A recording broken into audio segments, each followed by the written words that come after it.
घर सुना, आंगन सुनी, अब नहीं गूंजेगी पायलों की झनकार, क्योंकि जिंदगी से रूठ चुकी है घर की बेटी। पीली साड़ी में इस सुंदर सी तस्वीर प्रियदर्शनी की है, जो अब लौटकर कभी नहीं आएगी।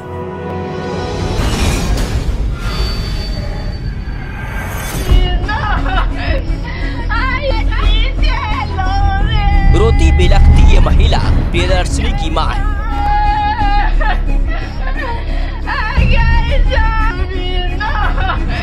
न्याय की आस तो अब खत्म हो गई है, पर आंसू है कि जो रुकने का नाम नहीं ले रहे।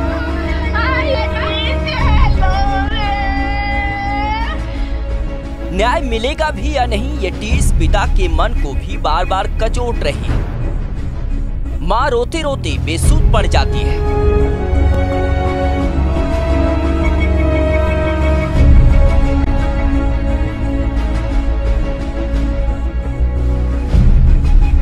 बेटी के खोने का दर्द उसके आंसू बयां कर रहे हैं। जिन आंखों में कभी ममता हुआ करती थी, आज उन्हीं आंखों में सिस्टम के लिए रोष है।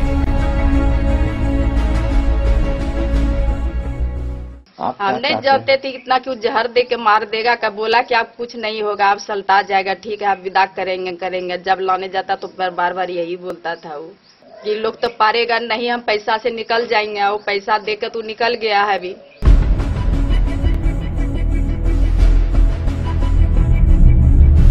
7 जून 2010 को बिहार के बांका के बजरताल गांव के राकेश के साथ प्रियदर्शनी ने 7 जन्मों के फेरे लिए।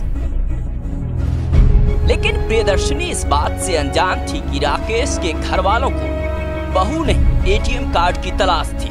प्रियदर्शनी को शादी के कुछ दिन बाद से ही दहेज के लिए सताया जाने लगा।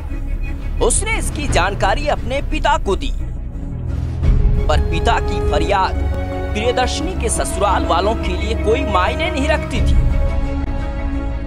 दहेज दानवों की भूख बढ़ती गई और एक दिन उस भूख की बलि चढ़ गई प्रियदर्शनी।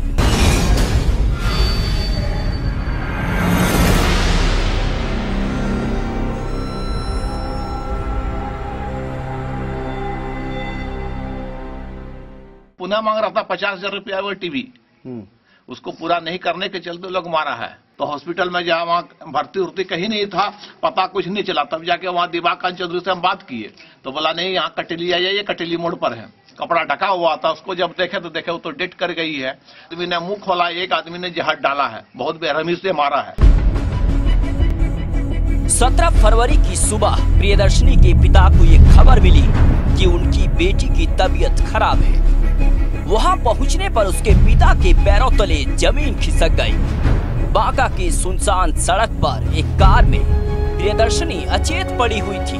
वो दुनिया को छोड़कर जा चुकी थी। चढ़ चुकी थी प्रियदर्शनी दहेज की बलि बेदी पर।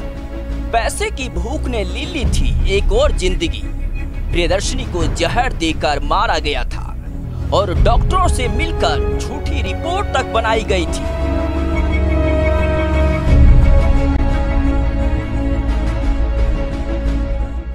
रिपोर्ट आया तो रिपोर्ट में आया तो विरोधाभास है, नहीं किसी का नहीं हुआ गिरफ्तारी। न्याय के लिए सुप्रीम कोर्ट, हाई कोर्ट को, जज को लिखे हैं, प्रधानमंत्री राष्ट्रपति को दिए है, मुख्यमंत्री बिहार को दिए है, गृह मंत्री बिहार को दिए है, राज्यपाल को दिए है, आईजी, डीआईजी, एसपी को भी कॉपी दिए है। बेटी चली गई, अब वो नहीं लौटेगी। न्याय की आस में पिता दर दर की ठोकरें खा रहा है। प्रशासनिक अधिकारियों ने जब नहीं सुनी तो पिता ने हार नहीं मानी। न्याय की गुहार राष्ट्रपति तक लगाई, पर किसी ने उसकी फरियाद नहीं सुनी। हत्यारे अभी भी गिरफ्त से बाहर है। प्रशासन की ढुलमुल रवैये से आज भी प्रियदर्शनी के हत्यारे घूम रहे हैं खुलेआम। मुखबिर के लिए दुमका से मृत्युंजय की रिपोर्ट।